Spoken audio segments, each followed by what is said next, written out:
මෙත් බුද්ධාභිවන්දනා සකල සත සසරින් මුදන්නට. සමන්තා චක්ඛවාලේසු අත්‍රා ගච්ඡන්තු දේවතා සද්ධම්මං මුනි රාජස් සුනන්තු සග්ග මොක්ඛදං ධම්මසවන කාලෝ අයං බදන්තා ධම්මසවන කාලෝ අයං බදන්තා ධම්මසවන කාලෝ අයං බදන්තා.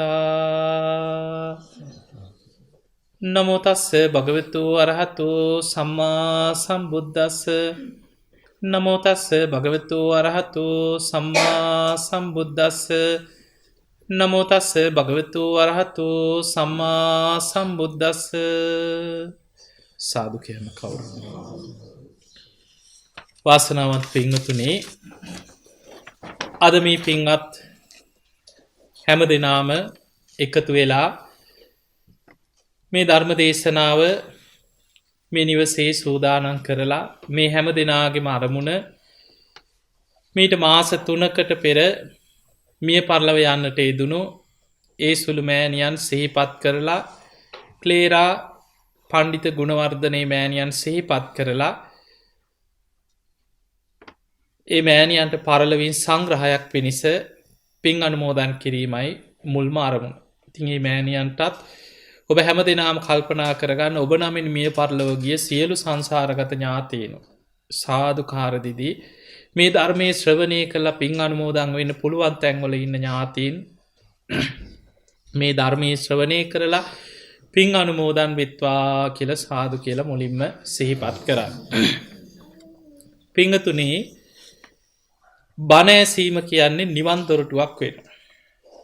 ඒ නිසා අපි කවදා කොතන කොහේ බණ ඇහුවත්, දැන් අපි මිය පරලොව ගිය කෙනෙක් වෙනුවෙන් බණ අහනවා. හැබැයි මේ ධර්මය අහන්නේ අපි බණ අහනකොට අපිට විශාල පිනක් රැස් වෙනවා. බණ ඇසීම කියන්නේ පිනක්. ඒ රැස් කරගන්න පින තමයි ධර්ම දේශනාව අවසන් වුණාට පස්සේ අපි අනුමෝදන් කරන්න. ඒ නිසා මියගේ කෙනෙකුට පින් අනුමෝදන් කරන්න වේවා. තමන් ධර්මය අවබෝධ කරගන්නම අදහසින් බණ අහනවා වේවා. බණ අහනකොට මතක තියාගන්න ඕනේ බණ ඇසීම කියන්නේ නිවන් දොරටුවක්. ඒ නිසා අපේ හිතේ අදිෂ්ඨානයක් ඇති කරගන්න ඕනේ මේ ධර්ම ශ්‍රවණය අපිට නිවන් දොරටුවක් බවටම පත් වේවා කියන අදිෂ්ඨානයෙන් බණ අහන්න දක්ෂ වෙන්න. පින්තුනි, අපි චුට්ටක් අද මේ බණ අහන එකේ වටිනාකම, අපි කොහොමද අපේ ජීවිතයේ ධර්ම ශ්‍රවණයට පුරුද්දක් කරගන්නේ, මේ බණ ඇසීම තුළ කොයිතරම් අපේ ජීවිතේ වෙනස් කරගන්න පුළුවන්ද, ඒ වගේ කාරණා ටිකක් අපි ධර්ම දේශනාවේදී තේරුම් ගන්න උත්සාහයක් ගමු. පින්තුනි, බුදුරජාණන් වහන්සේ උපමාවකට පෙන්නවා සාමාන්‍ය රජෙක් රටක් ආරක්ෂා කරගන්න කල්පනා කරන රජෙක් ඒ රටේ ආරක්ෂාව වෙනුවෙන් විශේෂිත උපක්‍රම ගොඩක් යොදනවා. මේක තියෙන අංගුත්තර නිකායේ නගර සූත්‍රය කියලා දේශනාවක. සාමාන්‍යයෙන් ඒ කාලේ දැන් ඉන්දියාව තිබුණේ වෙන වෙනම 12 මහා ජනපද හැටියට. අංග, මගධ, කසී, කෝසල, වජ්ජි, මල්ල ඔය වගේ වෙන වෙනම දේශ සීමාවලින් වෙන් කරගත්ත 12 මහා ජනපද හැටියට තමයි පාලනය වුණේ. ඒ නිසා නිතර යම් යම් බල සම්පන්න රජවරු සේනා අරගෙන අනෙක් රාජ්‍ය යටත් කරගන්න උත්සාහ කරා. ඒ නිසා රජ කෙනෙක් තමන්ගේ රාජ්‍ය ආරක්ෂාව වෙනුවෙන් යොදන ආරක්ෂිත උපක්‍රම ගැන මේ නගර සූත්‍රයේ බුදුහාඳුරෝ පෙන්නනවා. ඉස්සලා රජෙක් තමන්ගේ රට ආරක්ෂා කරගන්න උපක්‍රම ගැන පෙන්නලා ඊළඟට බුදුරජාණන් වහන්සේ ඒ උපක්‍රම ටිකම ගලපනවා නිවන් මාර්ගය යන තමන්ගේ ශ්‍රාවකයා, මේ භික්ෂු භික්ෂුණී උපාසක උපාසිකාවන් කොහොමද මේ මාර සේනාවන්ගේ සතුරු සේනාවන් රටක් ආක්‍රමණය කරනවා වගේ මේ සංසාරයට අපිව ඇදලා දාන, අපිව අකුසලයට ඇදලා දාන මේ අකුසල මූලයන්, ඒ වගේම මාර පාක්ෂික මේ මාර සේනාවන්ගෙන් කොහොමද අපි රැකගන්නේ, ආරක්ෂා වෙන්නේ කියන එක බුදුහාඳුරෝ ඒ උපමාවලින් පෙන්වනවා. ඒකෙදි බුදුහාඳුරෝ මේ බණ ඇසීම, දහම් දැනුම, ධර්මඥානයේ තියෙන වටිනාකම උපමාවකට පෙන්නවා. බුදුහාඳුරුව අදාළ මහණෙනි රටක් ආරක්ෂා කරගන්න රජ කෙනෙක් සතුරු සේනාවන්ට මූණ දෙන්න නවීන අවිආයුධ රැස් කරගන්න. ඒ රාජ්‍යයේ තියෙන ආයුධවල තියෙන බල සම්පන්නකම මත ඉක්මනින් ක්‍රියාත්මක කළ හැකි බව මත ඒ ආයුධ ශක්තිය මත සතුරු සේනාවන්ගෙන් ආරක්ෂා වෙලා රටේ ආරක්ෂාව තහවුරු වෙනවා. බුදුරජාණන් වහන්සේ වදාළ මහණෙනි මගේ ශ්‍රාවකයන්ටත් යුද්ධයක් තියෙනවා. ඒ තමයි කෙලෙස් යුද්ධය. මේ කෙලෙස් යුද්ධයට යන මගේ ශ්‍රාවකයන්ගේ ආයුධ ගබඩාව තමයි කීවා දහම් දැනුම. රජ කෙනෙක් තමන්ගේ රට රැකගන්න ආයුධ රැස් කරනවා වගේ නිවන් මගේ යන ශ්‍රාවකයා තමන්ගේ ජීවිතය තුළ දහම් දැනුම රැස් කරගන්න කිය. දහම් පිපාසයක් ඇති කරගන්න. බණහන් ආසාවක් ඇති කරගන්න. එතකොට ධර්මය වැඩෙනවා. ධම්ම කාමෝ භවං හෝති ධම්ම දෙසී පරාභව කිය. මේ ධර්මය අපි කොච්චර බණැහුවත් ධර්ම ගෞරවයක් නැතුව ධර්මය පිහිටන්නේ. මේක සාමාන්‍යයෙන් අනිත් විෂයක් ඉගෙන ගන්නවා වගේ සාමාන්‍ය දැනුම ඇති කර ගන්නවා වගේ දෙයක් නෙමෙයි දහම් දැනුම. ධර්මයේ පිහිටන්න ඕන. ඒ ධර්මයේ පිහිටන්නේ බුදුහාඳුරු පෙන්න ධර්ම ගෞරවයත් එක්කයි ධර්මයේ පිහිටන්නේ. දැන් අපි නොයෙක් පොත්පත් කියවනවනේ. ඔබ නොයෙක් විෂයන් ඉගෙනගෙන ඇති. රටේ අධ්‍යාපනයෙන් ඉහළට ගියා ඇති.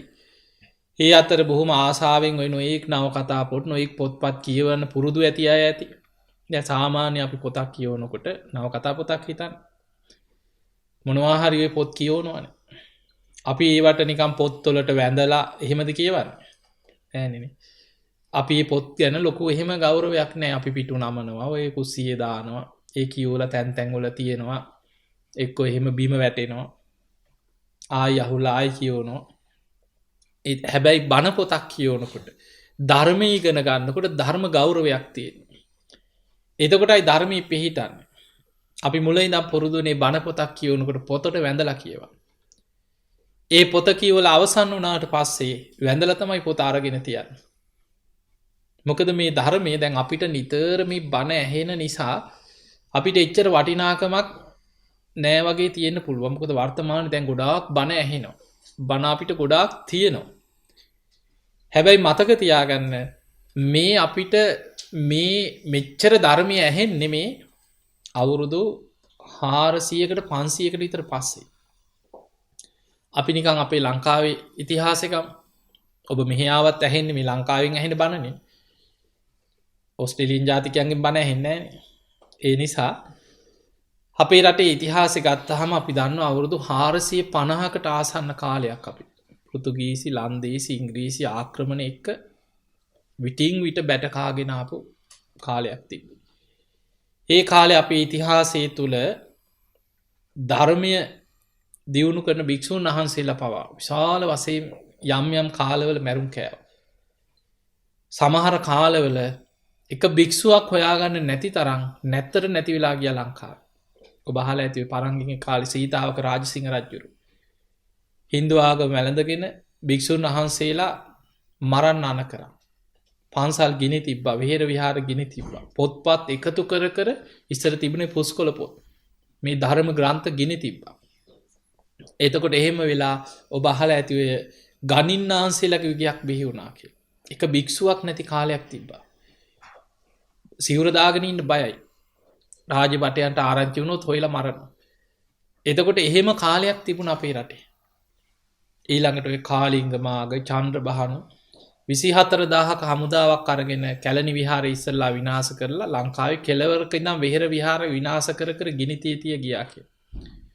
අනුරාධපුරේ පොළොන්නරුවේ වෙහෙර විහාර විනාශ කරලා අනුරාධපුර නගරේ හිටපු මිනිස්සුන් ඒ කාලේ එකතු කර කර අතපය කැපුවා කියන සමහරුන්ව මැරුවා. මිනිස්සු නගරෙම අතහැරියා. ඔබ බලන්න ඔය අන්තර්ජාලයට ගිහිල්ලා දැන් අද වෙනකොට අපි ලෝකේ බොහෝම ලෝකයාම ඉස්සර රුවන්වැලි සෑයට ඔච්චර ගෞරවයක් තිබ්බේ නැහැ. ඔබම හිතන්න මීට අවුරුදු 10කට 15කට එහා. අද දවස ගානේ කප්රු කොච්චර පලන්දනවද? අද රුවන්වැලි සෑය මළුව ගත්තාම හැම වෙලාවෙම මිනිස්සු පිරීලා. හැබැයි අපේ රටේ අවුරුදු 250ක 300කට ආසන්න කාලයක් රුවන්වැලි මහා සෑය සම්පූර්ණ මිනිස්සෙක් වඳින්න නැතුව කැලෑවකින් වැහිලා තිබුණා. ඔබ බලන්න අන්තර්ජාලයට ගිහිල්ලා රුවන්වැලි සෑය කියලා සර්ච් කරගෙන යනකොට එනවා 1867 යායි රුවන්වැලි සෑය හොයාගත්තේ. කැලේ මැද්දේ පස් කන්දක් වගේ එතකොට. ගරා වැටිලා. ඇයි අවුරුදු අනුරාධපුරේ පොළොන්නරුව ඒ රට ඒ ප්‍රදේශවල හිටපු එක මිනිස්සෙක්වත් නැතුව සම්පූර්ණ වනාන්තරයකින් කැලේකින් වැහිලා ගියා. මිනිස්සු ඔක්කොම මුහුදු අයිනේ ප්‍රදේශවලට ගියා බයට. එතකොට එහෙම කාලයක් තිබිලා දළදා වහන්සේ රැකගන්න කොච්චර සටනක් කරාද කියලා ඔබ හිතක්. දළදා වහන්සේ අරගෙන කී තැනකට හංග අරගෙන ගියාද. එහෙම ගිහිලා තමයි දළදා වහන්සේව රැකගත්තේ. එතකොට ඔහොම කාලයක් තිබිලා ඔක අවුරුදු 450කට ආසන්න කාලයක් අධිරාජ්‍යවාදීන්ට යටත්වෙවි යුද්ධ කර. දැන් අපි නිකන් හිතමු අපි දන්නවනේ අපේ රටට නිදහස ලැබිලා ගිය පෙබරවාරි 4 ඔබ අහන්න නැති 71 වෙනි නිදහස සැමක. ඒ කියන්නේ අපි නිදහස් වෙලා අවුරුදු 71යි අධිරාජ්‍යවාදී. ඔය අවුරුදු 71 තුල ඔබ හිතන්න කී වතාවක් අපේ රටේ කැරලි කෝලහල අභ්‍යන්තර ප්‍රශ්න 80 ගණන් වල ප්‍රශ්න ආවා, ජූලි කලබල ආවා, 70 ගණන් වල 78 79 80 ගණන් වල ඊළඟට 30 අවුරුද්දක් තිබ්බ යුද්ධේ හැම කොහොම තිබිලා පහුගිය කාලේ ඔබට මතක ඇති 2600 වෙනි සම්බුද්ධත්ව ජයන්තිය.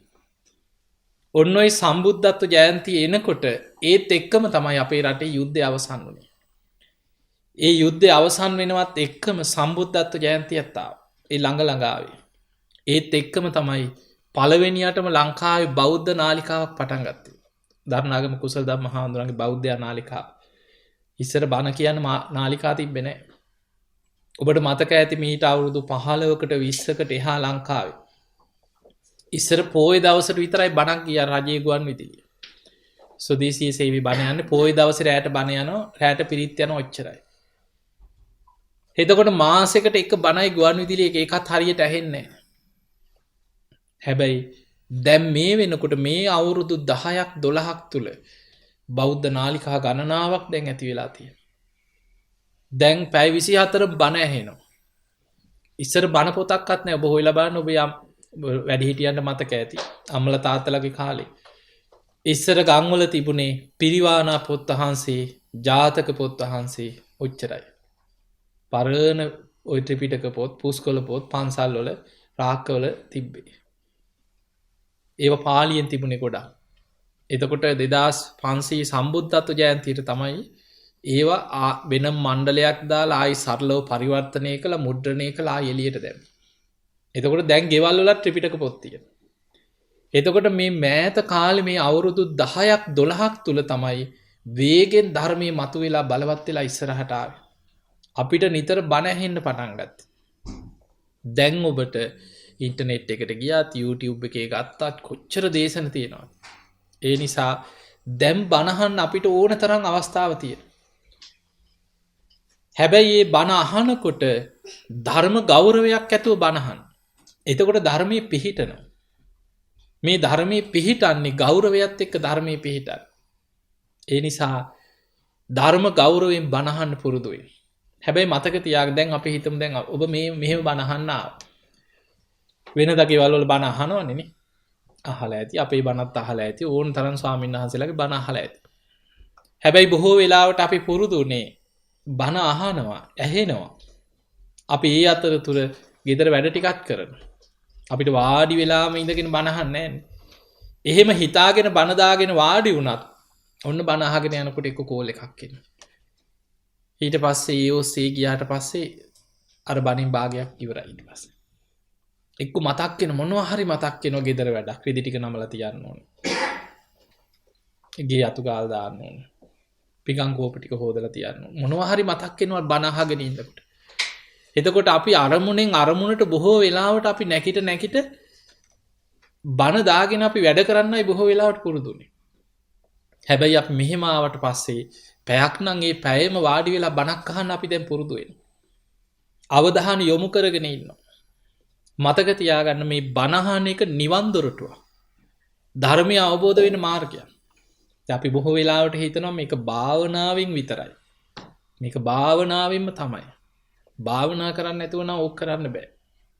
භාවනාවත් නිවන් දොරටුවක් තමයි. භාවනා කිරීමෙන් ධර්ම අවබෝධයට පහසුයි. හැබැයි මේ බුද්ධ ශාසනය තුළ බුදුහාඳුරුවෝ පෙන්නනවා ධර්මය අවබෝධ කරගන්න පුද්ගලයෝ අතර සසර බොහෝ පින්කරගෙන ඇවිල්ලා ඉන්ද්‍රිය ධර්ම හොඳට බලවත් අය ඉන්නවා.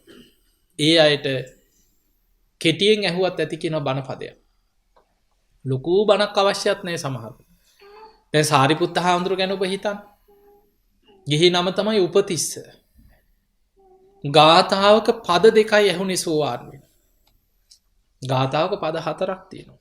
ඒ ධම්මා හේතු පබවා තේසං හේතු තථාගතෝ ආහ කියන ඔය පද 2 ඇහෙනකොට සෝවාන් ඵලයටපත් වුණා. එතකොට කෝලිත කියන්නේ මුගලන් මහරහතන් වහන්සේගේ ගිහි කාලේ ගිහි නම තමයි කෝලිත. කෝලිතට බණ කිව්වේ හාමුදුරු කෙනෙක් නෙමෙයි.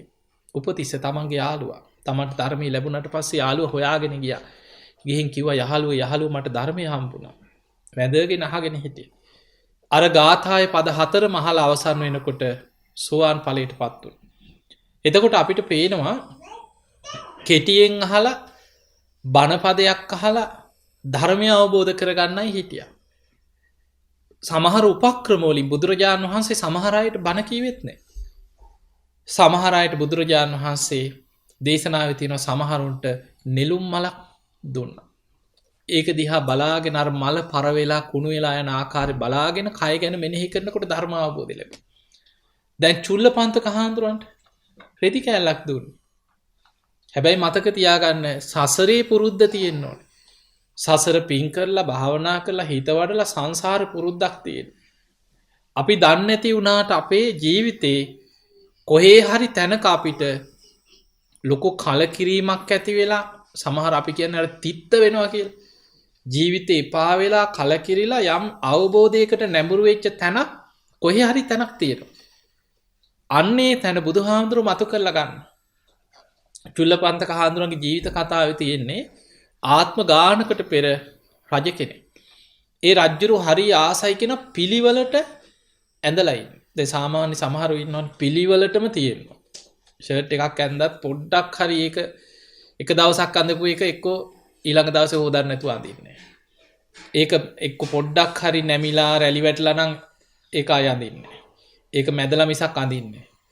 එතකොට ඒ වගේ සමහර අය ඉන්නවා හරි පිළිවෙලටම හැමදේම තියෙනවා. මේ රජුරුත් ඒ වගේ කිය. එතකොට රජ්ජුරුවෝ රාජ සභාවට යනකොට ආභරණ වලින් සර්වාභරණේ සැරසීලා ඒ අඳින සලුපිලි රාජාභරණ ඒ ඔක්කොම පිළිවෙලට බොහොම ලස්සනට සැරසීලා තමයි නගරේ එළියට ගියත් පිරිස ඉස්සරහට ගියා රජ්ජුරුවෝ එහෙම. ඉතින් රජ්ජුරුවෝ බොහොම සුදු සලුවක් බොහොම පිරිසිදු වස්ත්‍රයක් සකස් කරගෙන දැන් මේක පිළිවෙලට ඇඳලා රජ්ජුරුවෝ බොහොම ගහම්බීර විදියට ගිහිලා එදා රාජ සභාවේ වාඩි වුණා.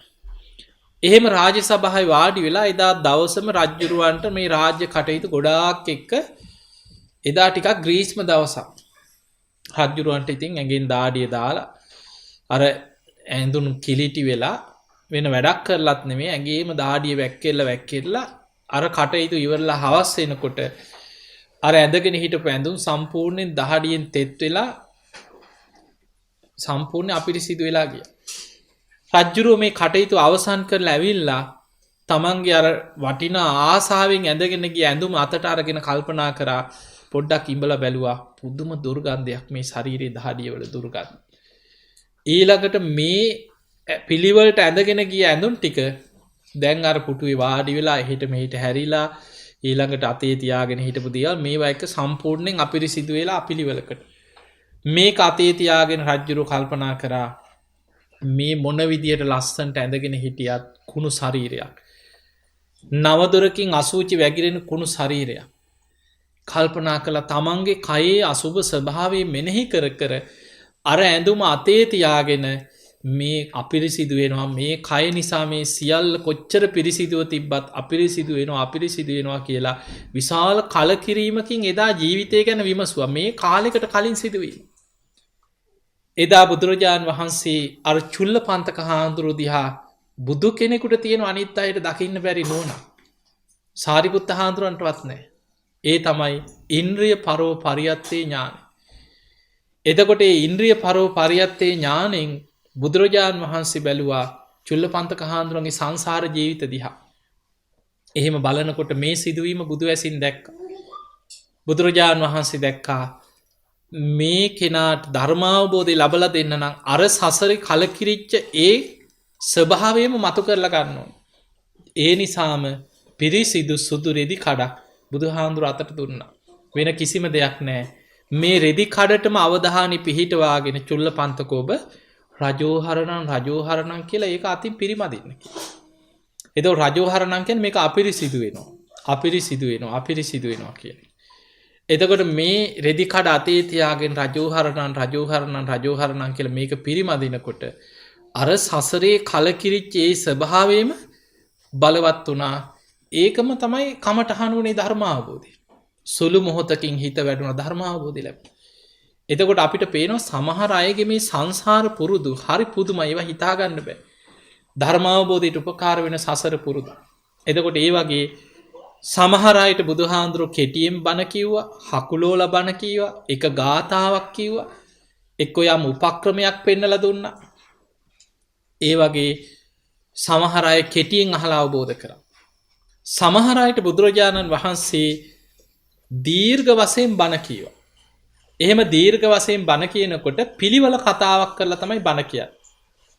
මතක තියාගන්න ධර්මයේ බණ කියනකොට බුදුහාමුදුරුවෝ බුදු කෙනෙකුට තියෙනවා 100ක් බණහන්න හිටියද 1000ක් බණහන්න හිටියද කොච්චර මිනිස්සු බණහන්න හිටියත් ඒ සියලු දෙනාගේ හිත් බුදු ඇසින් පිරිසිඳ බලනවා. ඒ අයගේ ඉන්ද්‍රිය ධර්මයන්ගේ ස්වභාවය බුදුහාමුදුරුවෝ බුදු ඇසින් දකි. එහෙම දැකලා බණ පටන් ගන්න කලින්ම බුදුරජාණන් වහන්සේ බුදු ඇසින් වටහා ගන්නවා කවුද අද මේ පිරිස අතරින් ධර්මාවබෝධය ලබන පින්වන්තමයි. ඒ අය අරමුණු කරගෙන එදා දේශනාව කරන්න. එහෙම දේශනාව කරනකොට ඒ අයගේ හිත ධර්මාවබෝධයට වැඩෙන විදිහට ඉස්සල්ලාම දාන කතා, දානය ගැන, දානෙ වටිනාකම, අතහැරීම, දන් දීම ගැන. ඊළඟට සීල කතා, සිල්වත් වීම, කය වචනයේ සංවර කර ගැනීම සීලේ. ඊළඟට සග්ග කතා, සුගතිය ගැන, දිව්‍ය ලෝක, දිව්‍ය සැප සම්පත් ගැන. ඔහොම තමයි මුලින්ම පිළිවෙලට විස්තර කරගෙන යන්නේ. හැබැයි මේ දිව්‍ය ලෝක, කාමයන් ගැන විස්තර කරාට එතනින් බුදුහාමුදුරුවෝ දේශනාව හිමීම වෙනස් කරනවා කාමානං ආදීනවා. නැත්නම් කෙනෙකුට අර දිව්‍ය සැප සම්පත් ඒවට ආසාව අනේ මේක හොඳයි කියලා ඒවට හිත ඇලෙන්න පුළුවන්. එතනදී බුදුහාමුදුරුවෝ එතනින්ම දිව්‍ය සැප සම්පත් එක්කම පංචකාමයන්ගේ ආදීනව, කාමානං ආදීනව, ඊළඟට නෛෂ්ක්‍රම්‍ය ආනිසංස, මේ පංචකාම සැප සම්පත් අතහැරීමේ අනුසස් මතු කරමින් දහම් දෙසනවා. ඔන්න ඔය පිළිවෙල කතාව තුළ අර බණහගෙන ඉන්න අයගේ හිත ධර්මාවබෝධයට එකඟ වෙනවා කිය. එහෙම එකඟ වෙනකොට බුදුරජාණන් වහන්සේ සාමුක්කංසික දේශනාව කරන.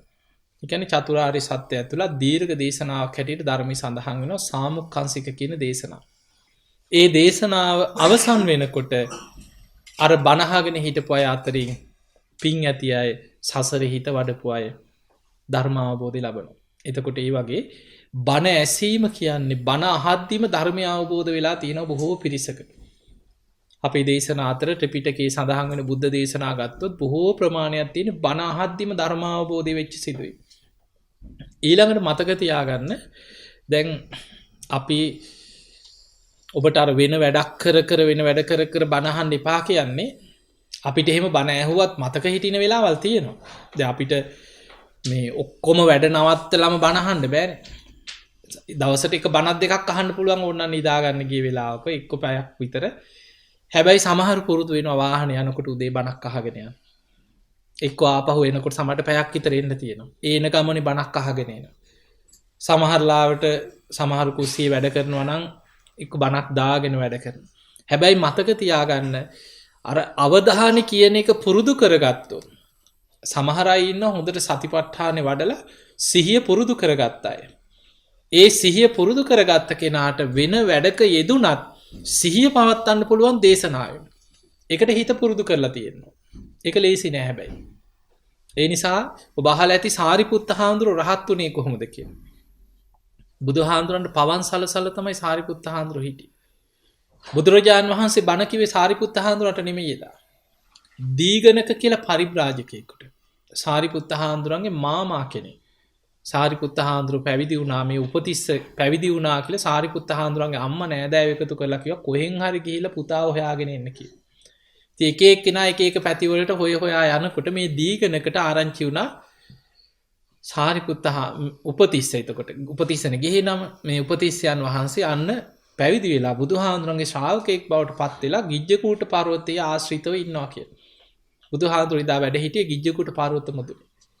එතකොට දීගණකත් පාර අහගෙන ගිජ්ජකූට පර්වතයේ උඩට ආවා. එනකොට ඊට යට පහළෙහා තමයි සූකර කතලෙන කියලා අද එතනට කියන්නේ. ඔය දඹදිව ගියා එහෙම ඉන්නවා දන්නවා ඇති. එතන තියෙනවා සූකර කතලෙන කියලා. ඒ කියන්නේ එතන ඉස්සර ඌරෝ හාරපු ගල්ලෙනක් එතනම තමයි සුද්ධ කරලා එදා බිම්බිසාර රජුරෝ කුටියක් කරලා දුන්නේ මේ සාරිපුත්ත හාමුදුරන්ට වැඩ හිටියේ ඒ කුටිය. බුදුහාමුදුරෝ එතනට වැඩියා. දීගණක ආපු වෙලාවේ බුදුරජාන් වහන්සේ දීගණකට ඔහුටත් සසර පින තිබ්බ ධර්මය අවබෝධ කරගන්න. කොහොම වාඩි වෙන්න කියලා බුදුරජාන් වහන්සේ දීගණකට බණ කිව්වේ. ඒ දීගණකට බණ කියද්දී සාරිපුත්ත හාමුදුරුවෝ බුදුහාමුදුරන්ට පවන් සලනවා. බොහොම ග්‍රීස්ම කාලයක් බුදුරජාන් වහන්සේට සාරිපුත්ත හාමුදුරුවෝ පවන් සලසලා හිටියා. බුදුරජාන් වහන්සේ අර දීගණකට කියන දේශනාව හොඳට අහගෙන සාරිපුත්ත හාමුදුරුවෝ පවන් සලමින් හිටියා. බණහගෙන හිටපු දීගණක සෝවාන් ඵලයට පත් වුණා. සාරිපුත්ත හාමුදුරුවෝ පවන් සලද්දිම උතුම් අරහත්ත්වයට පත් වුණා. එතකොට උන්වහන්සේ රහත් උනේ අර මේ අසජි මහරහතන් වහන්සේගෙන් ගාතාවක් අහලා ගාතාවේ පද දෙකක් අහලා සෝවාන් වුණාට රහත් උනේ බුදුහාමුදුරන්ට පවන් සලසලා ඉන්නේ. ඒ තමයි මේ බුද්ධ ශාසනයේ දෙවනි කෙනා. බුදුහාමුදුරුවෝ ළඟට ඊළඟ කෙනා. ධර්මසේනාධිපති ප්‍රඥාවන්තයන්ගෙන් අග්‍රයි. මේ බුද්ධ ශාසනයේ අග්‍රශ්‍රාවකයන් වහන්සේ බුදුහාමුදුරන්ගේ දේශනාව ධර්ම චක්‍රය ඒ විදිහටම පවත්වන්න පුළුවන් ශ්‍රාවකයන් වහන්සේලා අතරින් සාරිපුත්තයන් වහන්සේම අග්‍රයි කියලා. එතකොට එවැනි මහා පිං ඇති කෙනෙක් බුදුහාමුදුරන්ට පවන් සලසලා ඉන්නේ නැද්දි බණ අහගෙන ඉන්නේ නැති ධර්මය අවබෝධ කරගන්න. ඒ නිසා මතක තියාගන්න අවධානයෙන් බණ අහන එක ඊටාම වැදගත් වෙනවා.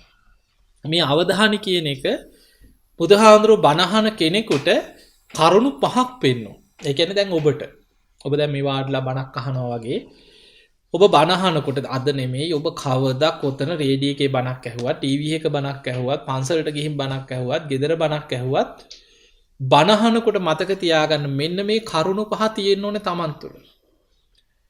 පළවෙනි එක සුස්සුසති කියන අප්‍රමාණ ආසාවකින් බණ අහන.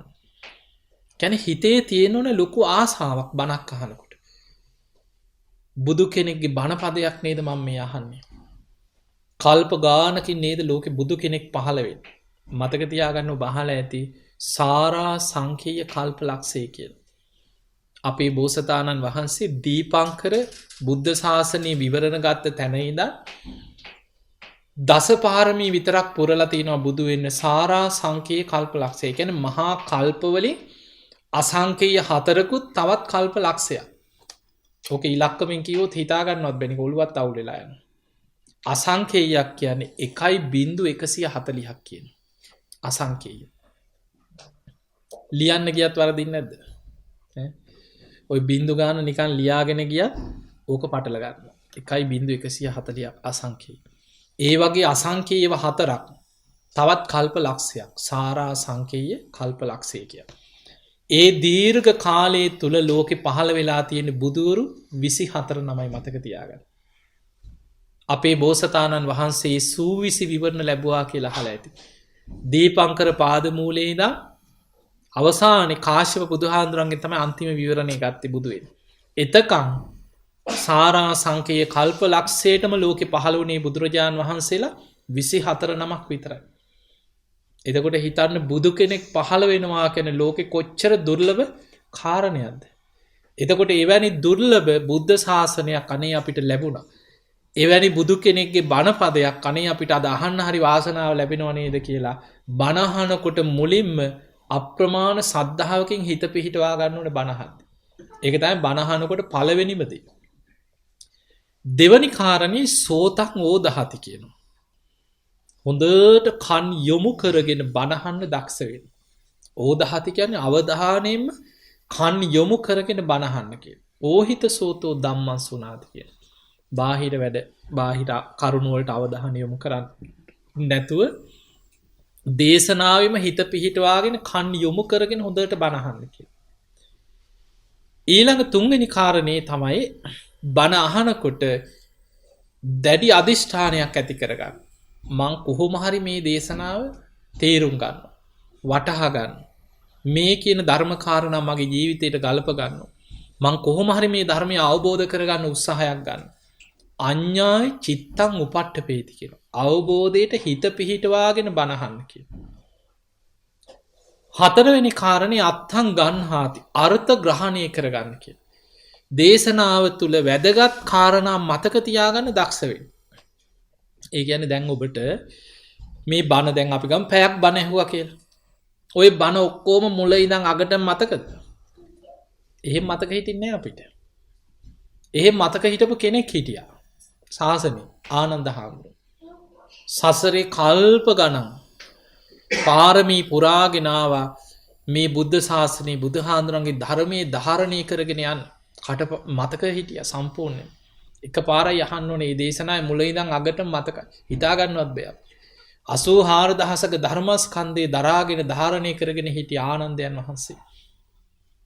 පළවෙනි ධර්ම සංගායනා වෙලාවේ උන්වහන්සේ තමයි ධර්ම සංගායනාවේදී ඒ කටපාඩම් කරගත් ධර්මය මහා කාශ්‍යප මහ රහතන් වහන්සේගේ මූලිකත්වයෙන් සංගායනාව පැවැත්වුවත් ඒ වෙලාවේ සූත්‍ර දේශනාමේ ත්‍රිපිටක ධර්මයේ 84000ක ධර්මස්කන්ධේ ඒ කොටස් වලට සංගායනා කරමින් ධර්ම සංගායනාවේ මූලිකම කොටසක් බහරගෙන කටයුතු කරේ. එතකොට අපිට එහෙම මතක හිටින්නේ නැහැ. හැබැයි අපිට හොඳ අවධානයෙන් බණ ඇහුවොත් දේශනාව අවසන් වුණාට පස්සේ මොකක්ද මේකේ කියවුනේ? මොකක්ද අද බණට කියුවේ? මොකක්ද ඒකේ වැදගත් කරුණු ටික? අපිට නිකන් සාරාංශයක් ගන්න පුළුවන් නේ. අර්ථය ගන්න පුළුවන්. ඒ නිසා අත්තං ගන්හාති කියන්නේ දේශනාවක අර්ථය ග්‍රහණය කරගන්න දක්ෂ වෙන්න. බණහල අවසන් වුණාට පස්සේ ඒකේ දේශනාවේ හරය මතක තියෙන්න මොකක්ද අහපු බණ කියලා. ඊළඟට බුදුහාඳුරු පෙන්වන පස්වෙනි කාරණේ අනත්තං රිංචති. අනවශ්‍ය දේවල් සියල්ල බණහනකොට බැහැර කරන්න කියලා. ඒ ඔක්කොම බැහැර කරලා බණහන්න. එතකොටයි දේශනා අවබෝධය පිණිස හිතක් පිහිටන්නේ. ඒ නිසා ඔය විදිහට බණ අහනකොට බණ ඇසීම නිවන් දොරටුවක් වෙනවා. ඊළඟට මතක තියාගන්න මේ ඔබට බොහොම සරල කාරණා ටිකක් මම කියන්නේ. ඒ තමයි අපි ගත්තාම මේ අපි කවුරුත් විවෘතව නිකන් ඇත්ත කතා කරමු අපි. අපි මේ උපදිනකොටම සෝවාන් වෙලා ආපු අයද? නෑ. අපේ ජීවිතවල මේ ධර්මය ඇහෙන්න කලින් සමහර ලාවට ධර්මයේ ඕනතර ලංකාවේදී ඇහිලත් ඇති. කලින් බණ අහලත් ඇති. හැබැයි ජීවිතේ කවදා හරි දවසක හිතට වදින බණක් ඇහිච්ච දවසක් ඇති. තමන්ගේ ජීවිතේ තීරණාත්මක තැන. තමන් වෙනස් වෙන්න හේතු වෙච්ච තැන. මං කොහොම හරි හැදෙනවා. කොහොම හරි මම බණ අහන්න පුරුදු වෙනවා. මම මේ ජීවිතේ වෙනස් කරගන්න. එතකොට ඒ වගේ අපේ ජීවිතේ අපිට බණක් අහලා කවදා හරි දවසක අපි ජීවිතේ වෙනස් වුණා. එතන ඉඳන් වෙනස් වෙවි කියා. ඒ නිසා මතක තියාගන්න අඩුපාඩු කියන ඒවා ජීවිතේ ඕන තරම් ඇති, තිබිලත් ඇති, දැනටත් තියෙනවා ඇති. ඒ ඔක්කොම හදාගෙන බණහනවා කියලා හිටියොත් කවදාවත් බණහන්න හම්බෙන්නේ නැහැ මතක තියාගන්න. අඩුපාඩු තියෙයි. ඒවා තිබ්බදේ. ඉස්සල්ලා ඒක හදාගන්න දඟලන්න එපා. මොකද අපි ගාවට ගොඩාක් චරිත එනවා ඒකයි මේ කියන්නේ. ඉස්සල්ලා බණ අහන්න. බණ අහන්න. බණ අහගෙන යනකොට ඔබේ අඩුපාඩු නිකම්ම හැදෙනවා. ඊට පස්සේ කවුරුත් ඇඟිල්ලෙන් යන කියන්න ඕනේ නැහැ. බණ අහනකොට Tamanටම තේරෙනවා මං වැරදි කියලා. මෙන්න මේ අඩුපාඩු මා තුළ තියෙනවා කියලා බණ අහනකොට Tamanගේ හිත Tamanට ඒවා පෙන්නලා දෙනවා. Tamanට ආදීනව පේනවා. Tamanට අපාය බය වෙනදාට වැඩිය බණ අහනකොට දැනෙනවා. අම්බෝ මෙහෙම ඉඳලා මම මැරුණොත් කොහේ යයිද කියලා Tamanටම සිහි වෙනවා බණ අහගෙන ඉන්නකොට. අන්න එතකොට තමන්ම උත්සාහයෙන් වීරියෙන් තමන්ගේ ජීවිතේ අඩුපාඩු හදාගන්න. මොකද අපි ළඟට නොයේක් චරිත එනවා සමහර චරිත. රටේ නොයේක් විදිහට වැරදි අඩුපාඩු සමහරු මාසෙකට රුපියල් 25000 30000 කුඩු ගහලා නැත්තට නැති වෙච්ච චරිත. අපි ළඟට සමහරලාවට ආවට පස්සේ අපි කියන්නේ දැන් ඒ ළමයා දන්නවනේ මේක හොඳ නෑ කියලා. එතකොට ඒ දන්න නිසානේ අපි ළඟටත් එන්නේ. තමන් එකෙන් වළකින්න කොච්චරනම් උත්සාහ උපක්‍රම යොදලා ඇද්ද? අපි කියන්නේ බනහන්. පුතේ බනහන්. එච්චරයි. ඔයා කොහොම හරි සිහියෙන් ඉන්න වෙලාවට දවසකට එක බණක් දෙකක් හරි අහන්න පුරුදු වෙන්න. ටික දවසක් යනකොට ඒ ඔක්කොම හදාගෙන නිකම්ම නවත්තලා. ඊට පස්සේ ඒව නවත්තන්න කියන්න ඕනේ නැහැ කවුරු. බණ අහගෙන යනකොට Tamanටම ඒවා නවත්තන්න පුළුවන් ආත්ම මේ ධර්මයේ තියෙන ශක්තියක් ඒක ධර්මයෙන් ගොඩ නැගිලා එනවා. ඒ නිසා අපි ලංකාවේ නොයේක් තැන්වල බන්ධනාගාරවල එල්ලුම් ගහට්නිය වෙච්ච මිනිස්සු නොයේක් චරිත එකතු කරලා රටේ හැම ශේෂ්ත්‍රයකම එකතු කර අපි වැඩසටහන් කරලා බණ කියලා මිනිස්සු ගැන අපිට හොඳ අත්දැකීම් තියෙනවා. ඒ නිසා මේ ධර්මයේ තුල මොකද මේ ධර්මයේ තියෙන මහා පුදුම ආශ්චර්යමත් ලක්ෂණය මතක තියාගන්න. එක බණපදය අහලා මහා දරුණු අපරාධකාරයෝ ජීවිතේ වෙනස් කරගෙන දෙව් මිනිසුන්ගේ වන්දනා ලබන රහතන් වහන්සේලා වෙච්ච ධර්මයක් නේ. ඊළඟට නොයෙක් හොරු මංකොල්ලකාරයෝ බුදුහාමුදුරනේ කාලේ තබ්බද්දායි කියලා හොරෙක් 500ක හොර කණ්ඩායමක් එක ගම් පහර ගිය හොර නායකයෙක් ගැන තියෙන. ඒ 500 දෙනාම එක බණයි ඇහුවේ. ඒත් හොරකමේ ගිහිල්ලා අන්තිමට පැනලා යා ගන්න විදියක් නැහැ. ඒ වෙලාවේ කල්පනා කරා කමක් නැහැ දැන් මේ වෙලේ පැනලා යන්න කිව්වොත් අපි අහුවෙනවා. විශාල පිරිසක් එකතු වෙලා බණක් අහනවා. මිනිස්සු ගොඩක් ඉන්නවා. දැන් මේ බඩු මුට්ටු ටික අරගෙන මෙතනින් පනින්න ගියොත් මේ මිනිස්සු වට කරගෙන අපිට ගහලා මරයි. බඩු ටිකත් පැත්තක තියලා අපිත් නිකන් මේකටම ආපු අය වගේ බණහමු කියලා වාඩි වෙලා බණ ඇහුවා. බණහල අවසන් වෙනකොට සංසාර බයක් ඇති වුණා. අම්මෝ මේ සසරි භයානකම. ඒ 500 දෙනාම බණහලා ඉවර වෙලා ඇවිල්ලා එදා බණ කිව්වේ බුදුහාමුදුරුවෝත් නෙමෙයි. 80 මහා ශ්‍රාවකයන් වහන්සේට අයිති මහරහතන් වහන්සේ නමක් එදා බණ කිව්වේ. ගිහිල්ලා කිව්වා අනේ ස්වාමීනි සසර භයානකයි. අනේ අපිට පිහිට වෙන්න කිව්වා. අපිවත් පැවිදි කරවන්න කිව්වා. ඒ වෙලේ අර ස්වාමීන් වහන්සේත් එක්කම ගිහිල්ලා ආරාමේ පැවිදි වුණා 500ක් දෙන. හොඳට ගුණ ධර්ම පුරලා පස්සේ රහත් වෙනවා. එතකොට අපිට පේනවා ජීවිතේ නොයේක් වැරදි අඩුපාඩු තිබ්බයි බුදුහාඳුරයි කාලේ. මේ ධර්මයේ එක ගාථාව අහලා ජීවිතේ වෙනස් වෙච්ච අය හිටියේ. ඒ නිසා මතක තියාගන්න බණ අහන එක පුරුද්දක් කරගන්න. දවසකට එක බණක් අහන්න. අපිට කරන්න පුළුවන් ප්‍රායෝගික තැනින් පටන් ගන්න එපා. පැය 24න් බණ ගියාට පැය 24න් බණ අහන්න බෑනේ. අපි දවසකට ඔබ ජීවත් වෙන රටාවත් එක්ක ඔබ දැන් මේ වගේ රටක ඉන්නකොට ඔබට ගොඩාක් රසාවල් කරන ඒවා සමහරට ඔබේ වැඩ ඔබම කරගන්න එපා. ගෙවල් වල වැඩ ඒවත් එක්ක ඔබට ලොකු ඒ කාර්ය බහුලත්වයක් ජීවිතේ තියෙන්න පුළුවන්. හැබැයි ඔය අතරේ උවමනාව තියෙන කෙනාට උදේ යනකොට වාහනේ හරි එන වෙලාවට නිදා ගන්න ගිහිල්ලා හරි එක බණක් දවසකට පුරුදු වෙන්න. බාහිර වැඩවලට අවධානය යොමු කරන්න නැතු දවසකට එක බණක් අහන්න පුරුද්දක් කරගන්න. ඔබටම තේරෙයි මාසයක් දෙකක් යනකොට ජීවිතේ වෙනස් වෙන හැටි ඔබටම බලන්න පුළුවන්. හොඳ ආසාවෙන් සද්ධාවෙන් හොඳ අවධානයෙන් බණ අහන්න. මොකද ඉස්සර වගේ නෙමෙයි දැන් අහන්න බණ ගොඩක් තියෙනවා. මීට අවුරුදු 10කට 15කට කලින් මෙහෙම බණ අහන්න තිබ්බේ නැහැ. කියවන්න පොත් ගොඩක් තිබ්බා ඉස්සර. දැන් කියවන්න කම්මැලි ගොඩක් අය. කම්මැලිනේ. ඉස්සර කියව හරියට බණ කියව දරුවේ රේරුකානේ චන්දවිමල නායක හඳුරන් වහන්සේගේ පොත්පත්. ඉස්සර කොච්චර පොත් තිබුණාද ඒ පොත්පත් ඒව හරියට කියෙව්වා. ඉස්සර බණ පොත් හරියට අරගෙන කියවන පුරුද්දක් තිබ්බා. දැන් කියවන්න කම්මැලි. හැබැයි දැන් බණ අහන්න හම්බ වෙනවා අපිට. ඒ නිසා අහන එක හරි හොඳ අවධානයෙන් දවසකට එක බණක් දෙකක් අහන්න පුරුදු වෙන්න. එහෙම බණ අහගෙන යනකොට සමහර දරුවෝ ඉන්න දවසක් තරුණ පුතෙක් ඔය මාව ලංකාවේ මං ඉන්නකොට සවුන්දා සෙනසුරාදා වගේ දවස් මිනිස්සු හම්බෙන්න මං උදේවරු වෙන් කරලා තියෙනවා. නොඑක් චරිතෙන් බණට ආරාධනා කරන්න එනවා, අපිව මුණ ගැහෙන්න එනවා, බණ අහලා පැහැදිච්ච අය එනවා, ආධාර කරලා යන අය එනවා. ඒ වගේම ආධාර ඉල්ලගෙන අය එනවා, ගොඩාක් අසරණ අය එනවා. ඉතින් අපි ගොඩක් මිනිස්සුන්ට උදව් කරනවා. නොයෙක් චරිතේනවා. දවසක් දරුවෙක් ඇවිල්ලා හිටියා. ඇඳගෙන ආපු ටී-ෂර්ට් එකත් 3 පොලක් විතර ඉරිලා. දැක්කහම අපිට සමහරයි මං හිතුවේ ළමයා දැක්ක ගමන් මං හිතුවේ උදව්වක් කරන්න මේ මොනවා හරි ඉල්ලගෙන ආපු මොකද දවසකට ගොඩක් අය එනවා වෙනම පැත්තක තියලා මං ඔය ඒ දවසට ඔය හම්බෙච්ච පිරිකර වෙනම පාර්සල් ගොඩක් හදලා තියෙනවා. ඉතින් මේ මිනිස්සුන්ට මාසෙකට විතර කන්න අපිට පුළුවන් විදියට පිටි ටික සීනි ටික බඩු ටික දාලා පැක් කරලා දෙනවා එනේ නායට. මං හිතුවේ මොනවා හරි අසරණ දරුවෙක් ඉතින් මොනවා හරි ප්‍රශ්නයක් කියලා. මං ඇහුවා ඇයි පුතේ මොනවද ඔයාට කෙරෙන්න ඕන කියලා. අනේ නෑ හාමුදුරන්ව බලලා මේ වැඳලා යන්න ආවේ කියලා. ඊට පස්සේ මං කිව්වා එන්න කියලා. ඊට පස්සේ බිම වාඩි වෙලා වැඳගෙන මේ ළමයාගේ ඇස්වල දැන් කඳුළු වැක්කිරෙන. අවුරුදු 22ක් විතර ඇති. මට තේරුණා ඉතින් මොකක් හරි බණ අහලා සද්ධාාවක් තමයි කියලා. මං ඉතින් ඇහුවා පුතේ වා කොහෙද කියලා. දෙනියාය කිව්වා. දන්නවනේ දෙනියාය.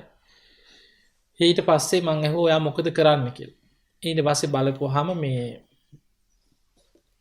අම්මා සිංහල තාත්තා දෙමළ කිව්ව ලැයිමක තමයි ඉන්නේ. නංගි කෙනෙක් ඉන්නවා කිව්වේ ඒ නංගි මේ සම්පූර්ණයෙන්ම මේ මන්ද මානසිකත්වයේ දරුවෙක්. ඉතින් ඒ නංගි එක තැන් වෙලා ඉන්නේ. එහෙම සිහි කල්පනාවක් නැහැ. ඒ නංගි ඉතින් උපතින්ම ආබාධිත දරුවෙක් කියෝ. ඉතින් අම්මා තමයි නංගිව බලන්නේ මේ ළමයා විතරයි ඉන්නේ. මං ඇහුවා මොකද ඔයා කරන්නේ? කුලී වැඩ කරනවා කිව්වා. තේ දලු කඩලා ලොරි වලට පටවන එක මොකක් හරි කුලී වැඩක් කරලා ජීවත් වෙන්නේ. අම්මයි නංගි බලාගන්න මේ ළමයා. ඊට පස්සේ සාක්කුවේ තිබිලා පොතක් පෙන්නුවා. ඒකේ හරහටත් ලියලා එහාට මෙහාටත් ලියලා යන බණ ලියාගෙන පොඩි පොතක ඉතින් සාක්කුවේ දාගෙන ඇවිල්ලා. ඊට පස්සේ මං ඉතින් බොහොම සද්ධායෙන් මං ඇහුවා පුතේ වා ගොඩක් බණ අහන. ඊට පස්සේ කිව්වා හාමුදුරනේ මං උදේ පාන්දර නැකිටලා උදේම පිරිත් දාලා පොඩි රේඩියෝ එකක් තියෙනවා ටීවී එකක්වත් නැහැ. ඊට පස්සේ රේඩියෝ එකක් තියෙනවා කීවා ගෙදර. රේඩියෝ එක මේ පොඩි ස්ටූල් එකක් උඩ තියලා ඒකට සුදු රෙද්දක් කියලා රේඩියෝ එක තියලා ඒකට දන ගහලා වදිනවා කිව්වා. ඊට පස්සේ බිම ඉඳගෙන වැඳගෙන තමයි කිව්වා මම බණ අහන්නේ. මට තේරුණා මේ ළමයාගේ සද්ධාව.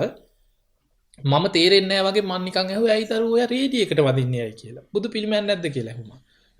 ඊට පස්සේ කිව්වා අනේ හාඳුනේ එහෙම නෙමෙයි. මගේ කල්යාණ මිත්‍රයා තමයි කිව්වා රේඩියෝ එක. මට ඉතින් බණක් අහන්න ආස වුණාට යන්න බෑ කිව්වා ඈත. අම්මයි නංගි විතරයි ඉන්නේ. ඉතින් නංගි අසරණ දරුවෙක්. ඒ නිසා දාලා යන්න විදිහක් නැහැ. ඉතින් මම කුලී වැඩක් කරත් ඉතින් ওই ළඟ අහල පහල තමයි කිව්වා කුලී වැඩක් කරන්න. ඒ නිසා මට ධර්මයේ ලැබුණේ මගේ ජීවිතේ වෙනස් වුණේ රේඩියෝකින් බණ අහලා මම රේඩියෝ එකට වදිනවා කියලා. මං කිව්වා කමක් නැහැ වාගේ සද්ධාව නිති වාගේ කල්යාණ මිත්‍රයනේ. ඊට පස්සේ ඒ දරුවා කියන හාමුදුරනේ මං හොඳට පන්සිල් රකින්නවා කියලා. ඉතින් උදේ දවසට උදේ කොහොම හරි බණක් දෙකක් අහලා තමයි කිව්වා යන්නේ. ඒ වැඩට ගිහිල්ලා ඒ වැඩ ටික කරලා හවස කොහොම හරි කුලී වැඩ කරලා ඉවරලා ඇවිල්ලා මල් කඩලා ගෙදර බුදුන් ඇඳලා ඊට පස්සේ හවසට බණ 3ක් අහනවා කිය හැමදාම. මේ බණ අහන්නේ ඔක්කොම රේඩියෝ එක වෙනම තියලා සුදු රෙද්දක් කියලා බිම වාඩිලා රේඩියෝ එකට වැඳලා තමයි කිය බණ අහන්නේ. බලන්න දවසකට බණ 5ක් විතර. ගෙදර වැඩ ටිකක් කරනවා අම්මා නංගිත් බලා ගන්නවා. පුදුම ජීවිත ඒ දරුවා ටික වෙලා කතා කරනකොට පුදුම ආසයි ඒ දරුවා ඒ ළමයින්ගේ ජීවිත මේ ධර්මයත් එක්ක හැදෙන හැටි. භාවනා කරනවා. මෛත්‍රී භාවනා වඩනවා කිය උදේම නැගිටලා.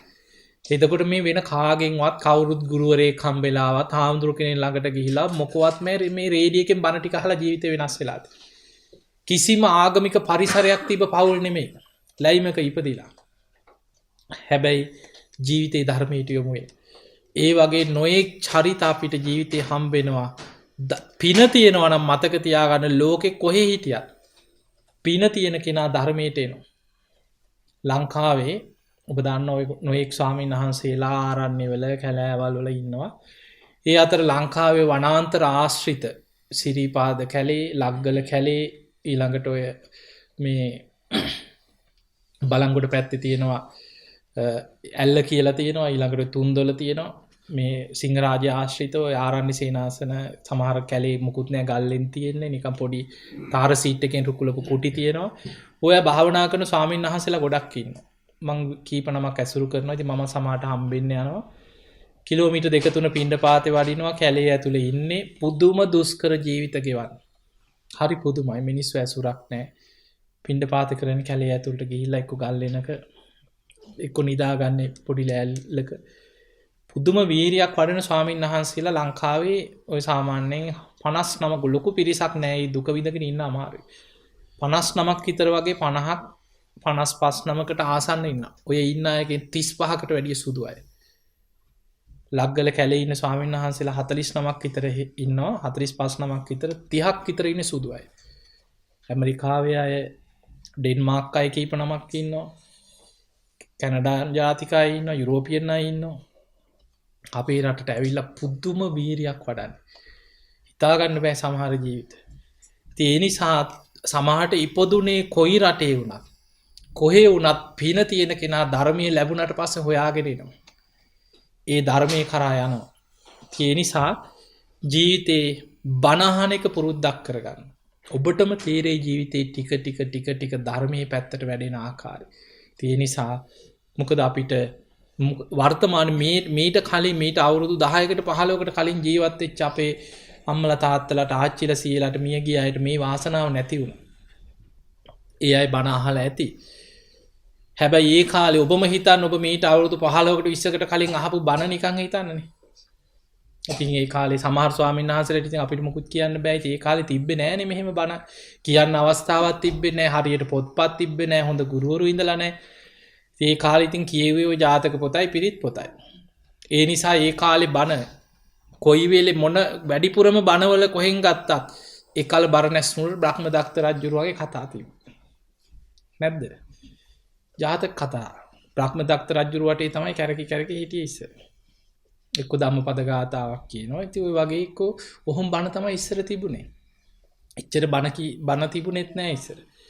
හැබැයි දැන් එහෙම නෙමෙයි. දැන් සූත්‍ර පිටකේ මිනිස්සු කොච්චර ඔබ සූත්‍ර දන්නවද කියලා හිතන්න බණ අහලා. ඒ නිසා අද ත්‍රිපිටක පොත් ගෙවල් වල ඉඳන් තියෙනවා. දැන් ධර්මයේ හොඳට මතුවෙලා අටුවාද ටීකා මේ ඔක්කොම පරිවර්තනය වෙලා ඇවිල්ලා. ගොඩාක් පොත් තියෙනවා. මොකද ඒ කාලේ සමහර ස්වාමීන් වහන්සේලා ඔබ දන්නවනේ මගේ හොරණ ගිලන් භික්ෂු ආරාමයක් තියෙනවා. අපේ ස්වාමීන් වහන්සේලා ගොඩක් ඉන්නවා. දැනට 29ක් මගේ ළඟ අපවත් වුණා. ඉතින් ඒක ස්වාමීන් වහන්සේ නමක් හිටිය උන්වහන්සේ අපවත් වුණ අවුරුදු 93යි. දවසක් උන්වහන්සේ ඉතින් මම ওই සතියකට විතර සැරයක් ගිලන් ස්වාමීන් වහන්සේලා එකතු කරලා හිත පිහිටෝන හැටි පණ යනකොට කොහොමද ධර්මයේ මෙනෙහි කරන්නේ ඔය වගේ ගොඩක් කරුණු ගොඩක් ඒ අයට කියලා දෙනවා. ඒක ස්වාමීන් වහන්සේ නමක් මං ගිය වෙලාවක කාමරේට අඬ ගහලා මට වඩා ගොඩක් උපසම්පදාය වැඩි මහත්. ඊට පස්සේ මේ ඒ ස්වාමීන් වහන්සේ ඉතින් වෙනම මට වාඩි වෙන්න කියලා බොහොම ගෞරවයෙන් ඒ හාමුදුර මගේ අත් දෙකෙන් අල්ලගෙන ඇඬුවා. අඬලා කිව්වා අපි අවුරුදු ගාණක් ඉස්සර පැවිදි වෙලා ලොකු උත්සාහයක් දැරුවා අපිට මෙහෙම ධර්මයක් හම්බුන්නේ නැහැ කිව්වා. ඔබ වහන්සේලා හරි වාසනාවන්තයි කිව්වා. අපිට පැවිදි වෙලා අවුරුදු 50ක් ගියත් මෙහෙම දහම් දැනුමක් ඇති කරගන්න අපේ ජීවිතවල බණ පොතක්වත් ඉස්සර තිබ්බේ නැහැ කිව්වා. ඒ හාමුදුරු කියනවා ඉස්සර පොතක් හොයාගෙන කියවපු හැටි. පන්සල් ගානේ ගියා කිව්ව සංයුත්ත නිකායේ පොතක් හොයාගන්න. එහෙම ගිහිල්ලා තමයි කිය පරණ රජමහා විහාරයෙන් සංයුත්ත නිකායේ පොතක් ඒ කාලේ දුන්නේ මේක කියවලා ගෙනත් දෙන්න කියලා. ඒ හාමුදුරුවෝ මේ පොත ඉල්ලගෙන ගිහිල්ලා පොත දිගාරලා බලනකොට පිටු නෑ සමහර ඒවා. ඒවා කාලා. පරණ පොත්. ඒවෙන් පිටපත් කර එහෙම තමයි කිය සූත්‍ර ටිකක් ලියාගෙන සූත්‍ර ටිකක් කියවලා බණ කියන්න සූත්‍ර ටිකක් හොයාගන්න. අද කොහොමද අපිට අද කොච්චර බණද අපිට? ඒ නිසා පැවිදි වුණත් ඉස්සර මේ ධර්මයේ එකතු කරගෙන දහම් දැනුමක් ඇති කරගන්නවා කියන එක ඒ කාලේ ලේසි දෙයක් නෙමෙයි. හරි අමාරුයි. පොත්පත් නැහැ, හරි ගුරුවරු නැහැ. අද එහෙම නෙමෙයි. අද ධර්මයේ හොඳට ලැබෙන හොඳට තියෙන කාලයක්. මේ ලැබිච්ච අවස්ථාවෙන් උපරිම ප්‍රයෝජනයක් ගන්න. ඉතින් ඔබ නිතර බණ අහන්න, ධර්මයේ දියුණු කරන්න. අනික ඔබට ලෝකේ අනික් රටවල් වගේ නෙමෙයි මේ ඕස්ට්‍රේලියාව. අපේ සිංහල පිරිස වැඩිපුරම ලෝකේ ජීවත් වෙන ලංකාව ඇරුණුකොට ඊළඟ රටනේ නේ. නැද්ද එහෙම එකක්? මෙහි තමයි මං හිතන්නේ ලෝකේ වැඩිපුරම ලංකාව ඇරුණුකොට සිංහලයි ඉන්නේ ජීවත් වෙන්නේ. ඒ අතරත් අනිත් මේ ස්ටේට් වලට වැඩිය මෙල්බර්න් වල තමයි වැඩිපුරම ඉන්නේ. පන්සල්ම කීයක් තියෙනවද? දැන් 10ක් විතර තියෙනවනේ. පන්සල් ගොඩක් තියෙන පොඩි ඒවා හරි මොනවා හරි තියෙනවනේ. කොච්චර ස්වාමීන් වහන්සේලා කොච්චර වඩිනවද? ලංකාවේ ඉන්න බණ කියන මේ දක්ෂ ස්වාමීන් වහන්සේලා මාස්පතා කොච්චර ස්වාමීන් වහන්සේලා වඩිනු. ධර්ම දේශනා භාවනා වැඩසටහන් සමහර සති ගණන් රිට්‍රීට් ප්‍රෝග්‍රෑම් කොච්චර වැඩසටහන් මෙහි තියෙනවද? ඒ නිසා ඔබ ලංකාවේ හිටියේ නෑ කියලා ඕස්ට්‍රේලියාවේ හිටියා කියලා ඔබට ධර්මයේ ගොඩක් ලැබිලා තියෙන සමහර ලංකාවේ ඉන්නවට වැඩිය මෙහෙදි. ඒ ලැබිච්ච අවස්ථාවේ ප්‍රයෝජනය ගන්න. ධර්මයෙන් ප්‍රයෝජනයක් ගන්න. පුළුවන් තරම් ධර්මයේ දියුණු කරගන්න උත්සාහයක් ගන්න. හොඳට බණහන්, ගුණ ධර්ම පුරා. ඔබටම තේරෙයි ජීවිතේ ටික සතිය දෙක මාසය අවුරුද්ද දෙක යනකොට ජීවිතේ වෙනස් වෙන හැටි. ආපස්සට බලනකොට තේරෙයි දැන් ධර්මයේ තුල මං කොච්චර ඉස්සරහට ගියා නේද? එහෙම ධර්මයේ වඩාගෙන යනකොට Tamanට ඇති වෙනවා විශාල විශ්වාසයක්. ඒක ධර්මයෙන් මතුවෙන දෙයක්. ඒ තමයි මම දැන් මැරුණා සුගතිය කියලා විශ්වාසයක් කියලා. ඒක මේ ධර්මයේ තුලින් එන එකක්. ඒක බුදුහාඳුරෝ පෙන්නනවා මහා නාම ශාක්‍ය කුමාරයාට. මහා නාම ඔබ තුල කරුණු පහක් ඔබ නිතර වඩන්න කියනවා. සද්ධා, සීල, සුත, ත්‍යාග, ප්‍රඥා. නිතර තුනුරුවන් ගැන සද්ධාව දියුණු කරගන්න. හොඳට සිල් රකින්න. ඊළඟට සුත කියන්නේ දහම් දැන. පුළුවන් තරම් බණ පොත් කියවන්න, බණ අහන්න, ධර්මයට ආසා කරන්න, දහම් දැනුම ඇති කරගන්න. ත්‍යාගය කියන්නේ අතහැරීම, දන් දෙනවා, කාට හරි උදව් උපකාර කරන්න, පුළුවන් තරම් පින් කරන්න. ඊළඟට ප්‍රඥාව, නුවණ, භාවනාව, ධර්මයේ මෙනෙහි කිරීම, යෝනිසෝ මනසිකාරයේද මේ ධර්මාවබෝධයට උත්සාහයක් ගන්න. ඔය ටික වඩාගෙන යනකොට බුදුහාඳුර පෙන්නා මහා නාම ඔබ කවදා කොතන කොයි මොහොතේ මැරුණත් ඔබ ඒකාන්තයෙන් සුගතිගාමී වෙන කෙනෙක් කියලා. තමන් තුළින් උපදිනවා මම දැන් මැරුණා සුගතිය. මා තුළ හොඳ සද්ධාාවක් තියෙනවා. මම හොඳ සිල්වන්ත කෙනෙක්. මං හොඳ දහම් දැනුමක් ඇති කෙනෙක්. මං හොඳට පින් කරගත්තා. මං ජීවිතෙන් යමක් කරගත්තා. මං මනුස්ස ජීවිතෙන් යමක් කරගත්තා කියලා තමන්ට ලොකු රැකවරණයක් විශ්වාසයක් ඇති වෙනවා. අන්න ඒ නිසා බණහන්. ඉතින් එහෙමනම් ඔබ හැම දිනාට මේ ලැබිච්ච මනුස්ස ජීවිතය දවසින් දවස මොහොතින් මොහොත ෂණයෙන් ෂණේ අපිට අහිමි වෙනවා. එන්න ආයුෂ වැඩෙනව නෙමෙයි. අපි දන්නේ නැහැ කවදා කොතන කොයි මොහොතේ හුස්ම ටික යයිද කියලා.